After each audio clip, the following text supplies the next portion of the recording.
Right, so one of the things about the ZE50, which is all over the forums, is that the app doesn't work.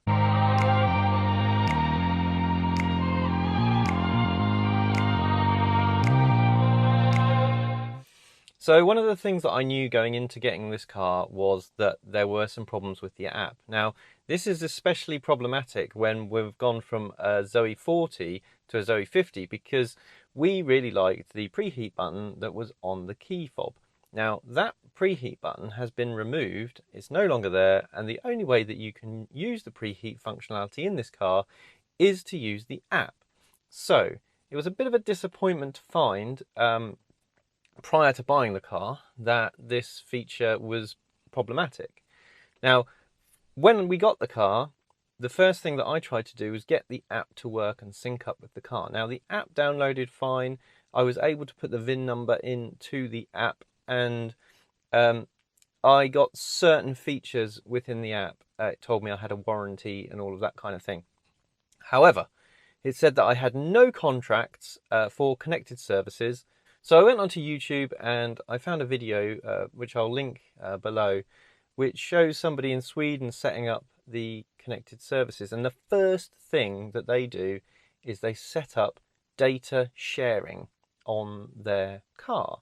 And they literally go into the car and it pops up and says, you need to enable data sharing, and you can, and then that's the kind of the first part of setting up the app. Because if you don't have data sharing, the car can't share data with the servers, and therefore the app can't get connected to the car.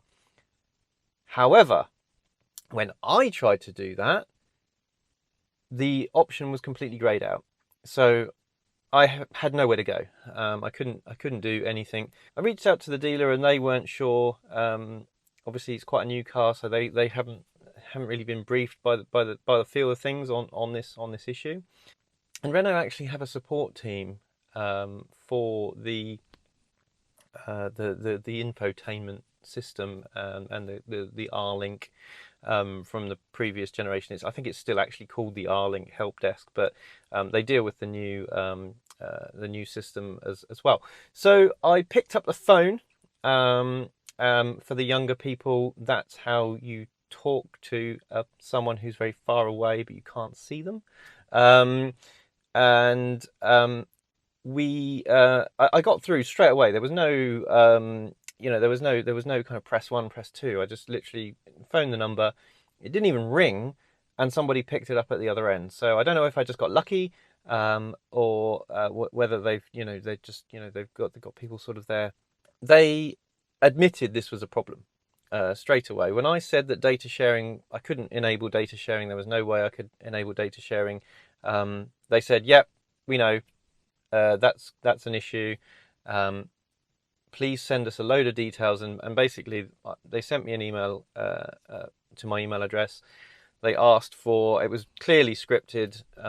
This was something that they were collecting information. They've refined this process, so it's clearly an issue that they recognised. They asked me to send several screenshots from my phone, showing that the first sort of page of my app didn't contain certain menu options. And they asked me to send screenshots of, well, not screenshots, but photographs of the screen in the car, showing that data sharing was disabled, and what the model, all the serial numbers and all that stuff, plus the VIN number of the car. And I've just had an email back from them to say that I need to come out here and sit in the car and do a few things. So I've just turned the car on, and the first thing that's happened is that immediately it's asked me if I would like to enable data sharing. So before, pretty much anything else happens on the screen. So I'm going to do that now. I'm going to enable the data sharing. And now it's asking me some additional questions about, it's a disclaimer kind of thing. So are you okay to that? And they say that, leave the car on for 5 minutes. So, we've been doing this video, so it's been more than 5 minutes. So we'll go into the app now. And the question is this actually going to enable the preheat, or is it just going to get my app working a little bit more? So I don't know, because I haven't really seen other people's symptoms. of whether this is just going to get me to the stage where the app works properly, but the preheat still doesn't work. So let's have a dive into the app and see what we've got. Right, so the first thing that is completely different is I've got a pair my vehicle button flashing away here. I've also got on the car here a little car with some arrows up and down, and I'm not sure, I can't quite remember if I had that before. So pair my vehicle, so I'm going to hit pair my vehicle, and it's telling me some stuff. Your vehicle is equipped with IVI multimedia system. Connect to your vehicle allows you to blah, blah, blah. Connecting your vehicle, remotely launch or plan your vehicle charging, remotely control your vehicle. Remotely control your vehicle, yeah, I'm sure it doesn't really mean that. Find a charging spot, find, yeah, map navigation, yada, yada, yada. Right, connect my Renault. Connect my Renault. The pairing process can last 10 minutes. 10 minutes? Sit in your vehicle with the engine off and in a network covered zone. Well, now that's an interesting point here. We'll see if this works, because this is on EE. This vehicle's on EE. The EE signal around here isn't that great, but stuff it. We'll carry on. Right. You have a connected services contract. Good. I have a connected services contract. That's great information. This is really stuff I don't need to know. If this would just all be hidden if this was Apple. So that's a button press I didn't need to do. Data sharing between your vehicle and your device is already active. You can set up data sharing at any time in your vehicle. Great. So why are you telling me? You can set up data sharing at any time in your vehicle. That doesn't make any sense. Right. Anyway, continue. A code will be displayed on the embedded screen. You will have 5 minutes in order to input it on your phone. If you close the window containing the code, it won't be possible. What? If you close the window containing the code, it won't be possible to display it again. Please note it down in case needed. Right. Why? Why is this a one-shot deal? It's like, just pile some more pressure on the poor user. Right. Okay. Waiting for the code, waiting for the code, waiting for the code. Waiting for the code. Tense. Let's turn this round. Oh, the code. Here's the code. Congratulations. You have access to all the connected features of your vehicle. Your vehicle is connected to the application and shares information. Blah, blah, blah, blah. I understand. Congratulations. Start. Hooray! Sweet. This looks much better. So it seems to be that we have all of the, at least we've got all the features listed. So we have climate control, charge management.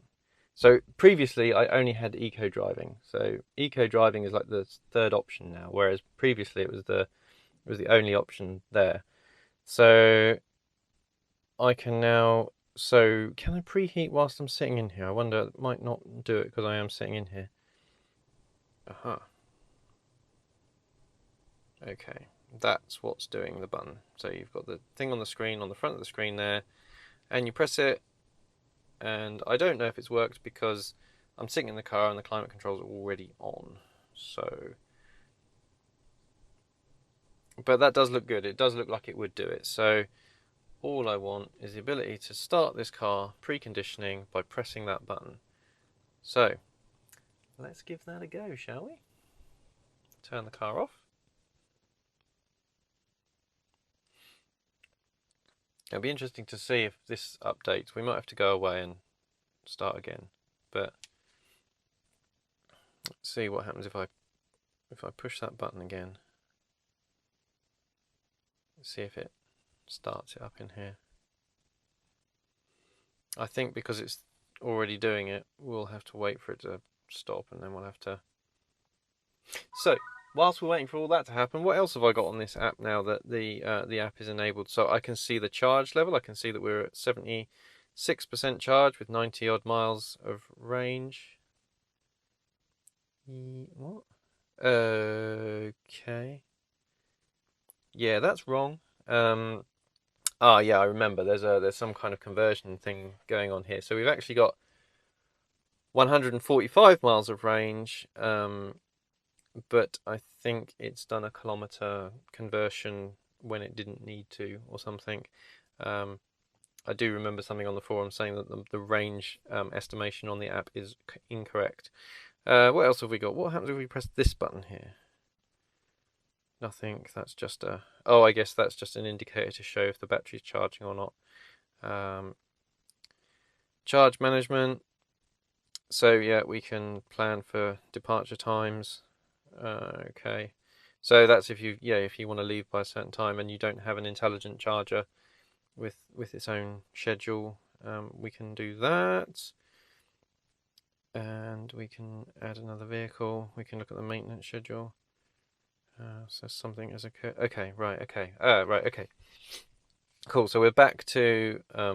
right, so the previous precondition cycle has ended, so I can launch it again. So I'll hit launch. Gives you a little... It vibrates the phone, but it doesn't really do anything else.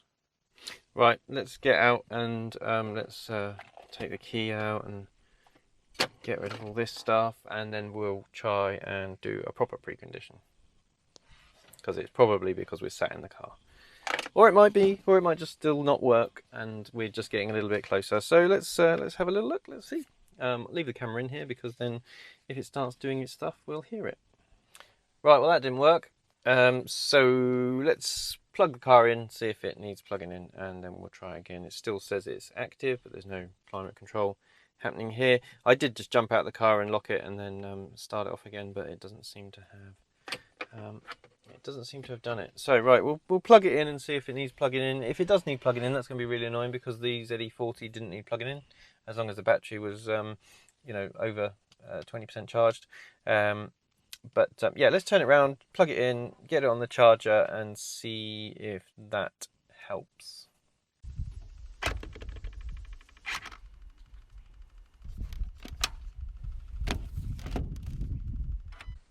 Right, so it's plugged in charging now. Let's see what the app does now. It's all locked up. And hit the button. Your vehicle conditioning has started. But nothing's happening. Well, I think what this means is that there's going to be a part 2 to this video. So we're a little bit further along. The app has got all of the features in it, but some of those features aren't actually working. So that's pretty consistent with what I've been seeing on the forums. So perhaps I just had an extra problem as well as the preconditioning not working. I'll give it a day or so just in case it's a bit confused. So we might come back and it's just the fact that all of this has just happened. So we'll give it 24 hours or so and then we'll try it again. But in the meantime, thanks for watching. Don't forget to like and share and all of that rubbish, and we'll see you in the next one.